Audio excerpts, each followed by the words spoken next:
Bon dimanche à tous. Il y a quelques minutes, j'ai célébré un baptême. Et on commence le baptême en disant: que demandez-vous à l'église de Dieu? Le parrain et la marraine répondent: la foi au nom de l'enfant. Que vous procure la foi? La vie éternelle. Voilà, tout est dit dès le début de notre vie chrétienne. Qu'est-ce qu'on demande par le baptême? Le don de la foi. Et qu'est-ce que nous procure la foi? La vie éternelle, la vie d'amitié avec Dieu déjà commencée ici-bas. La foi, voyez-vous, c'est un don de Dieu, d'abord. C'est-à-dire que nous le recevons gratuitement par Dieu le jour de notre baptême. Ce qu'on appelle une vertu infuse, c'est-à-dire un don qui nous permet de poser des actes qu'on appelle les actes de foi. Donc c'est pour ça que la grâce, le don de Dieu, est au cœur de la vertu de foi. Et il faut remercier énormément le Seigneur pour ce don de la foi qu'il nous a fait le jour de notre baptême et que nous renouvelons à chaque fois que nous faisons des actes de foi sous la motion, c'est-à-dire sous la direction, sous le mouvement de sa grâce. Alors qu'est-ce que c'est justement que ces actes de foi, que la vertu de foi nous permet de poser? L'acte de foi, on dit en théologie qu'il a pour objet une vérité. C'est donc de l'ordre de l'intelligence. C'est un assentiment de l'intelligence à la vérité que Dieu nous révèle. C'est-à-dire que lorsqu'on lit les Saintes Écritures, lorsqu'on écoute l'enseignement de Jésus, il nous dit des vérités, vérités qui dépassent ce que nous pouvons connaître, comprendre par nous-mêmes. Par exemple, lorsqu'il nous annonce qu'il est Dieu, qu'un homme est Dieu, lorsqu'il nous annonce qu'il y a un seul Dieu en 3 personnes, cela dépasse nos capacités intellectuelles. Et donc, mais c'est une vérité. Et donc, il faut la recevoir dans notre intelligence. Et comme ça dépasse nos qualités, nos capacités naturelles, nous avons besoin de la volonté qui pousse l'intelligence à croire.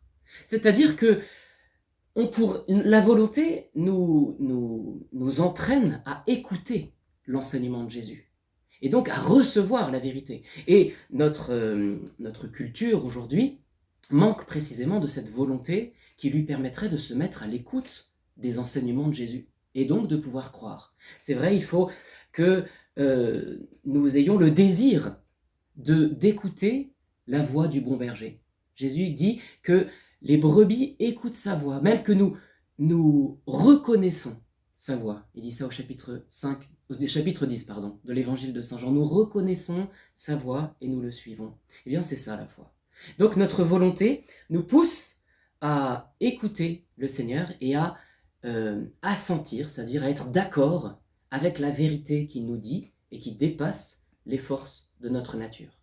Donc vous voyez, la foi n'est pas du tout un vaste sentiment vague, il n'y a même pas de doute dans la foi. Parce que lorsque quelqu'un de crédible nous dit quelque chose qui dépasse nos capacités naturelles, nous le croyons sans aucun doute.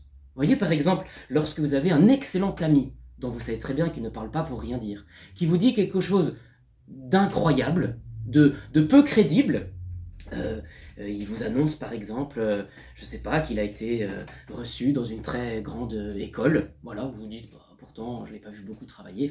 Mais vous le croyez. Vous le croyez parce que vous avez confiance en lui. Vous savez que ce qu'il dit est vrai, même si vous pouvez pas le vérifier. Voilà.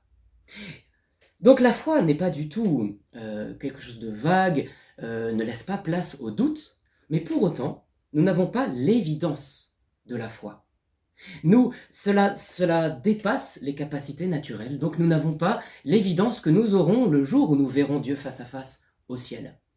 Pour autant, il y a ce qu'on appelle les raisons de croire. C'est-à-dire que par exemple cet ami que vous avez cru, il y a des raisons pour lesquelles vous lui faites confiance. Parce qu'il est crédible, parce qu'il vous aime, donc il ne dit pas n'importe quoi, parce qu'il généralement il vérifie ses sources, etc., etc. Eh bien, dans l'Écriture sainte, il y a énormément de preuve de la crédibilité de Jésus. Par exemple, les prophéties qui s'accomplissent, ou bien les miracles qu'il fait devant les yeux de la foule et qui prouvent que ce qu'il dit est vrai.